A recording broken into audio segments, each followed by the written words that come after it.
le meilleur investissement? En effet, aujourd'hui, nous allons apprendre où placer son argent. La Gemara dans Psachim Nun Gimel Amud Bet nous raconte la chose suivante. Il y avait un certain homme, Todos, Ish Romi, qui venait de Rome, qui a institué dans sa région de manger le soir de Pessah un agneau entièrement grillé à l'image de l'agneau pascal. Mais étant donné que le Beth Amikdash était absent, il était problématique de consommer un mets qui ressemblait à un mets qui a été amené sur l'autel comme l'agneau pascal.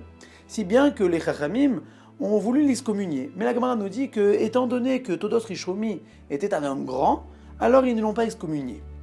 La Gemara demande mais quelle était sa grandeur? Et la Gemara nous répond, il était Matil Mlai Bekisei Rachamim, c'est-à-dire qu'il aidait les Talmidei Chachamim à faire du business.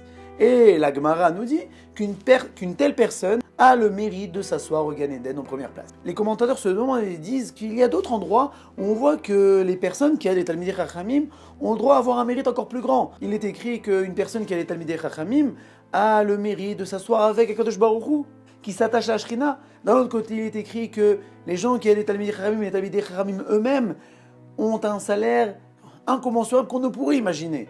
Donc comment résoudre cette contradiction?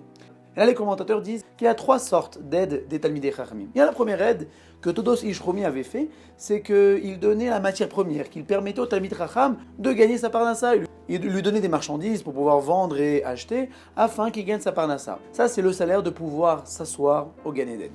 Il y a un deuxième niveau, c'est la personne qui donne l'argent au Talmid Chacham de telle manière qu'il puisse être entièrement libre de toute occupation et s'adonner à 100% à la Torah. Étant donné que grâce à cette personne, le Talmid Chacham a pu encore plus étudier la Torah, donc là son salaire est encore plus grand et qui s'attache à la Shrina, à Akadosh Baruch Hu. Et le troisième niveau est ce qu'on appelle Issachar et Zevulun. C'est un contrat qu'il y a entre Issachar et Zevulun, entre celui qui étudie et celui qui donne l'argent. Et là, on ne parle pas que Zevulun donne de l'argent à Issachar, non, on parle qu'ils ont fait une association à 50-50. C'est-à-dire que Zevulun donnera 50% de son salaire à Issachar. Et là, il est écrit à son sujet qu'il est au même niveau que Talmid Chacham et qu'il s'assoira à côté du Talmid Chacham là-haut, à un niveau très haut. Maintenant, on ouvre une petite parenthèse. Si vous aviez la possibilité de retourner une quinzaine d'années en arrière et que vous allez vous voir vous-même et vous dire, tu sais, dans quelques années, le Bitcoin explosera.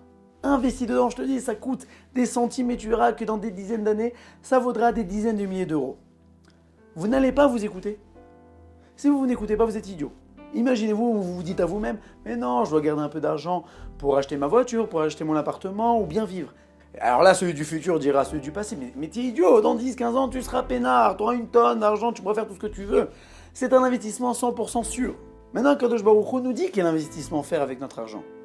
Il nous dit que le plus grand des investissements, c'est d'aider les Talmidei Chachamim, puisque la Torah est la chose la plus chère aux yeux d'Akadosh Baruch Hu.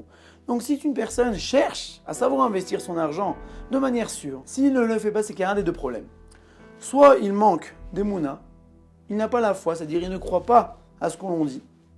Ou, deuxième problème, c'est que cette personne-là est une personne, on va dire, plus ou moins idiote, qui ne voudrait pas investir des clopinettes pour récolter un trésor incommensurable. Ce n'est qu'un idiot, sous prétexte que non, moi je me suffis de peu, mais les personnes ne suffisent pas de peu parce qu'ils cherchent à investir leur argent à chaque fois pour gagner plus encore et plus encore. Et donc là, nous savons maintenant où investir aussi bien notre temps que notre argent. Il y a une valeur sûre à 100%, c'est le Limud HaTorah, l'étude de la Torah.